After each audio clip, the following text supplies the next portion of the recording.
క్రీస్తు యేసునందు ప్రియమైన దేవుని బిడ్డలందరికీ మన ప్రభు అయిన యేసుక్రీస్తు యొక్క శక్తివంతమైన పరిశుద్ధమైన నామములో house of vision international ministries తరపున మీ అందరికీ శుభాభివందనాలు తెలియచేస్తున్నాం. అందరూ బాగున్నారా? మరి నూతన సంవత్సరం జనవరి మాసం అంతా కూడా దేవుడు తన కృపలో మనల్ని, మన కుటుంబాలని, సంఘానంతటిని భద్రపరిచి కాపాడి నడిపించారు. మరి ఈ దినం 31వ తారీఖు, ఈ నెలలో ఆఖరి దినంలోనికి ప్రవేశించడానికి దేవుడు మనకి ఎంతో కృప చూపించారు. ఒకసారి మనం నడిచి వచ్చిన ప్రయాణం మనకి తిరిగి చూసుకుంటే మరెన్నో కృతజ్ఞతతో నిండిపోయే అనేకమైన కార్యాలు ప్రభు మన జీవితంలో జరిగించారు. అందుని బట్టి దేవుని స్తుతిస్తున్నాం. మరి కృతజ్ఞత పూర్వకంగా దేవుడు మనకు అనుగ్రహిస్తున్న ప్రతిదినం ఒక అవకాశంగా మరి దేవుని సన్నిధిలో మనం చూస్తూ ఇంకేమి కార్యాలు ప్రభు మన పట్ల జరిగించాలని ఇష్టపడుతూ ఉన్నాడు మన ద్వారా. మరి దేవుని యొక్క చిత్తంలో ఒదిగిపోవటం మనకు మంచిది. ఈనాటి వాక్య ధ్యానం వినడానికి సిద్ధంగా ఉన్నారు కదా? లూకా సువార్త 18వ అధ్యాయం 42వ వచనం. నీ విశ్వాసము నిన్ను స్వస్థపరిచెను, నీ విశ్వాసము నిన్ను స్వస్థపరిచెను. ఈ వచనం ఎవరికి చెప్పబడింది అంటే ఇది ఒక సాధారణమైన అంధుడికి కాదు, కానీ దేవుని యొక్క కుమారుని యొక్క ప్రయాణాన్ని ఆపివేసిన ఒక విశ్వాసి యొక్క అద్భుతమైన కథ. ఈ యొక్క గుడ్డివాడు బర్తమయ్యి అని మార్కు సువార్త 10వ అధ్యాయం ప్రకారం ఆయన పేరు మనం తెలుసుకుంటాం. ఈయన దారి ప్రక్కన కూర్చుని అందరినీ కూడా భిక్షం అడుగుతున్న ఒక వ్యక్తి. జనసమూహం ఆయన కేకలను ఆపివేయాలని ఎంతో ప్రయత్నించినట్లుగా ముందు వచనాల్లో మనం చూస్తాం. ఒక మాటలో చెప్పాలంటే ఈయన శారీరకంగా ఒక అంధుడు, సమాజానికి ఒక భారమైన వ్యక్తి, ఆధ్యాత్మికంగా మాత్రము ఎంతో ఆకలి దప్పుకులతో ఉన్న ఒక వ్యక్తి అని మనం చూడగలుగుతాం. He had no eyes, but he had a voice. No sight, but he had a faith. ఆయనకి కన్నులు లేవు, కానీ పిలవడానికి మాత్రం ఆయనకు ఒక స్వరం ఉంది. చూడలేడు, కానీ అద్భుతమైన విశ్వాసం కలిగిన వ్యక్తిగా మనం ఈయన చూస్తాం. 18వ అధ్యాయం లూకా సువార్త 38వ వచనం. యేసుక్రీస్తు ప్రభుని పిలుస్తున్న విధానం మనం ఇక్కడ చూస్తాం. యేసు దావీదు కుమారుడా. ఈయనకి విశ్వాసం ఎక్కడి నుంచి వచ్చింది అంటే మెషియా ఒక విశ్వాసాన్ని గురించి మాట్లాడుతున్నాడు. ఆయన చూడలేడుగా, కానీ గుర్తించాడు. చాలా మంది చూస్తారు కానీ నమ్మరు. ఈయన చూడలేడు కానీ నమ్మాడు. జనసమూహము ఈయన్ని అంటుంది ఊరకుండుమని ముందర నడుచుండిన వారు వారిని గద్దించిరి, కానీ వాడు మరి ఎక్కువగా దావీదు కుమారుడా నన్ను కరుణించమని కేకలు వేశాను. అతని గద్దిస్తూ ఉన్నారు. ఇది విశ్వాస పరీక్ష. అపహాస్యం చేస్తున్నారు, నిరుత్సాహపరుస్తున్నారు. ఇతను మౌనంగా ఉంటాడా ఉండడా, కానీ ఈయన ఇంకా బిగ్గరగా కేక వేస్తున్నాడు, బిగ్గరగా పిలుస్తున్నాడు. ఆయన పిలుపుకి యేసుక్రీస్తు ప్రభు నిలిచిపోయారు. 18వ అధ్యాయం 40వ వచనం. యేసు నిలిచి, సృష్టికర్త అయిన దేవుడు, కాలాన్ని నియంత్రించే దేవుడు ఒక అంధుడి కోసం ఆగిపోయాడు. యేసుక్రీస్తు ప్రభు అడిగిన ప్రశ్న, నేను నీకేం చేయాలని కోరుకుంటున్నావు? 18వ అధ్యాయం 41. యేసుక్రీస్తు ప్రభుకి ఆయన అంధుడు అని తెలుసు, ఆయనకి ఏది అవసరమో కూడా తెలుసు, కానీ ఆ వ్యక్తి చెప్పే మాట ఇక్కడ ఒక అద్భుతాన్ని చేయడానికి చాలా ప్రాముఖ్యమైనది. చాలాసార్లు అస్పష్టమైన విశ్వాసం దేవునిని ఎప్పుడు కూడా కదిలించదు. స్పష్టమైన విశ్వాసం మాత్రమే జీవితంలో కార్యాలు జరిగిస్తుంది. యాకోబు పత్రిక 4వ అధ్యాయం 2వ వచనం. మీరు ఆశించుచున్నారు కానీ మీకు దొరకటం లేదు. మనము ప్రభువుని అడిగేది లేదా ప్రార్థన స్పష్టత సాధారణమైన మాటలతో నింపబడుతుందా మన ప్రార్థన, లేదా స్పష్టంగా మనకి ఏది కావాలో మనం ప్రభువుని అడగగలుగుతూ ఉన్నామా? స్పష్టమైన మాటలతో మనకి ఏది అవసరమో మనం అడిగినప్పుడు ఖచ్చితంగా మనము పొందుకోగలుగుతాం. 42వ వచనంలో యేసు చూపు పొందుము అని చెప్పి అక్కడ చెప్పినట్లుగా మనం చూస్తాం. అంటే నువ్వు కోల్పోయిన దాన్ని తిరిగి దేవుడు నీకు ఇస్తాడు, ఆయన మర్చిపోలేదు అంటున్నారు. నీ విశ్వాసమే నేను స్వస్థపరిచింది. అంటే బాధ్యత మన మీద ఉంది. విశ్వాసము ఉంచవలసిన వారం మనమే. యేసుక్రీస్తు ప్రభు ఇది నా శక్తి వల్ల జరిగిందని కానీ, నా అభిషేకం వల్ల జరిగిందని కానీ అనలేదు. ఆయన నీ విశ్వాసమే, నీ విశ్వాసమే. హెబ్రీయులకు రాసిన పత్రిక 11:6. విశ్వాసం లేకుండా దేవునికి ఇష్టడైనట అసాధ్యం. చాలా మంది విశ్వాసం లేకుండా ఎలా ఉంటామండి, దేవుని దగ్గరికి రాంగా అలా విశ్వాసం లేకపోతే అనుకోవచ్చు. అయితే మీ విశ్వాసము ఎలాంటి విశ్వాసం కలిగి ఉంది? విశ్వాసము ఎదురు చూస్తున్న కార్యాలను పొందుకునే విశ్వాసంగా కలిగి ఉన్నారా, లేదా కేవలము మాటలతో మాత్రమే సరిపెట్టేసేవారుగా ఉన్నారా? ఈయనకి విశ్వాసం ఉంది గనుకనే బిగ్గరగా కేకలు వేస్తున్నాడు. ఆయన మాత్రమే చేయగలడు అని ఈ అంధుడు, ఈ గుడ్డివాడు స్పష్టంగా గ్రహించగలిగాడు. అంతేకాదు, ఒక్కసారి యేసుక్రీస్తు ప్రభు దాటిపోతే ఇక మరలా ఆ త్రోవను రాడు. ఆయనకి జీవితంలో ఇవ్వబడిన ఒకే ఒక్క అవకాశం. ఈ రోజున జీవితపు యొక్క చివరిలో నుంచుని ఆయన కేకలు వేస్తున్నాడు బిగ్గరగా. ఆ సమయం తనకి ఎంతో విలువైంది. అద్భుతం జరగాలి.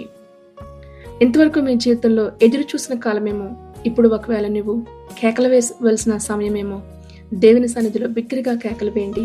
ప్రభు ఆగిపోయేంతగా, ఆయన ప్రయాణాన్ని ఆపివేసి ఈయన వైపు తిరిగి అంతగా కేకలు వేశాడు. మన జీవితంలో విశ్వాసం ప్రభుని ఆపివేసేంత కేకలు మనం వేయటం లేదేమో. అటువంటి విశ్వాసాన్ని మన జీవితంలో మనం కనపరచలేకపోతా ఉన్నామేమో. ఆలోచించారా? ప్రభు వచ్చి అడుగుతున్నప్పుడు ఈయనకి ఏది కావాలో ఆయనకి తెలుసు. స్పష్టంగా చెప్తున్నాడు. ఆయనకి చూపు కావాలి. మన జీవితంలో ఏది అవసరమో మనకు తెలుసా? ప్రభు అడిగినప్పుడు మనం స్పష్టతను మనం చూపించగలుగుతున్నామా? ప్రభుకు మనం చెప్పగలుగుతున్నామా? స్వస్థత పొందుకున్నాడు. వెంటనే చూపు పొంది 43వ వచనం, ఆయనను వెంబడించెను. ఏం జరిగింది? చూపు పొందుకున్న తర్వాత ఆయనకి జీవితంలో ఏం జరిగింది? చాలా మందికి స్వస్థత పొందుకుంటారు, కార్యాలు జరుగుతాయి, కానీ యేసుక్రీస్తు ప్రభుని విడిచిపెడతారు. ఇక తర్వాత మరలా ప్రభు దగ్గరికి వాళ్ళు రారు. కానీ ఈయన మాత్రం స్వస్థత జరగగానే శిష్యత్వాన్ని చేయడానికి ఆయన ఎంచుకున్నాడు. శిష్యునిగా మారడానికి ఎంచుకున్నాడు. యేసుక్రీస్తు ప్రభుని వెంబడించడానికి ఆయన ఎంచుకున్నాడు.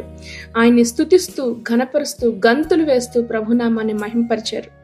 కృతజ్ఞత అనేది జీవితంలో చాలా ప్రాముఖ్యమైనది కదా. కార్యం పొందుకుని మర్చిపోయే వారంగా ఉంటాం, కానీ మన జీవితంలో కార్యాన్ని పొందుకున్న తర్వాత ఇంకా ప్రభుకి దగ్గరగా, ప్రభుని ఎరిగిన వారంగా, మన ద్వారా అనేక మంది ప్రభు దగ్గరికి వచ్చే ఒక సాధనాలుగా మారాలని ప్రభు ఇష్టపడతా ఉన్నారు. యోహాను సువార్త 8:31, నా వాక్యమందు నిలిచిన వారైతే నిజముగా నాకు శిష్యులయ్యుండి సత్యమును గ్రహించెదరు. ఇంతకీ వచనం ఎవరికి? సైలెంట్గా ఉండే, నిశ్శబ్దమైపోయిన, మూగవానిగా మారిన విశ్వాసులకు కాదు. జనసమూహానికి భయపడే వారికి అసలుకే కాదు, కేక వేయగలిగిన వారికి. ఎన్ని ఆటంకాలు ఎదురవుతున్న ప్రభుని వెంబడించడంలో ఏ మనిషిని యొక్క కేకలకు భయపడక కేవలం నీ దృష్టిని ప్రభు వైపు మాత్రమే నిలపగలిగిన విశ్వాసికి ఈ యొక్క వచనం ఈరోజు చెప్తుంది. నీ విశ్వాసం నేను స్వస్థపరుస్తుంది. ఈ రోజున మీరున్న స్థితి, కష్టం, బాధ ఏదైనా కానీ మీ విశ్వాసం నీ జీవితంలో అద్భుతాన్ని తీసుకుని రాబోతోంది. అయితే ఒకవేళ మనుషుల యొక్క మాటలకి, కేకలకి భయపడి నువ్వు వెనకంచి వేసేవానిగా ఉంటే నువ్వు జీవితంలో ఏ అద్భుతాన్ని కూడా నువ్వు పొందుకోలేవు. యేసుక్రీస్తు ప్రభుని ఆపగలిగే విశ్వాసం ఈ రోజున మనం చేయగలగాలి. ప్రభు అడుగుతున్నాడు, నేను నీకేం చేయాలని కోరుకుంటున్నావు? అది నీ సమస్య, నీ గాయం, నీ పాపం, నీ అంధత్వం ఏదైనా కానీ తాళపు చెవి మాత్రము నీ విశ్వాసమే.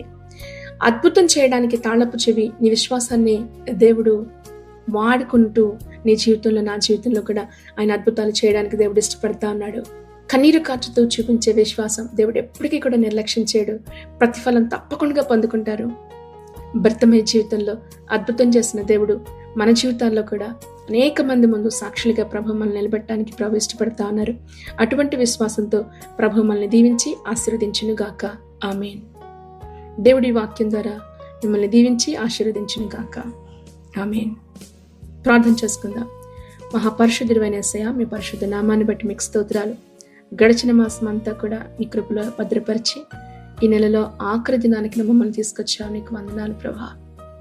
మేము నిలిచి ఉన్నామంటే, మేము ఇంకా బ్రతికి ఉన్నామంటే ఇది మా జీవితాల్లో ఇదొక అద్భుతం ప్రభా. నీకు స్తోత్రాలు.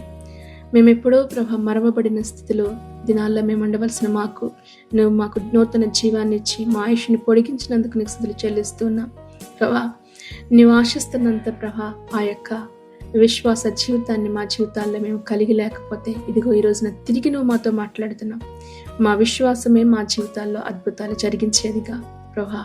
కొండలను పెకలించగలిగిన ప్రభా విశ్వాసంతో నీ బిడ్డల్ని మీరు నింపమని అడుగుతున్నాను.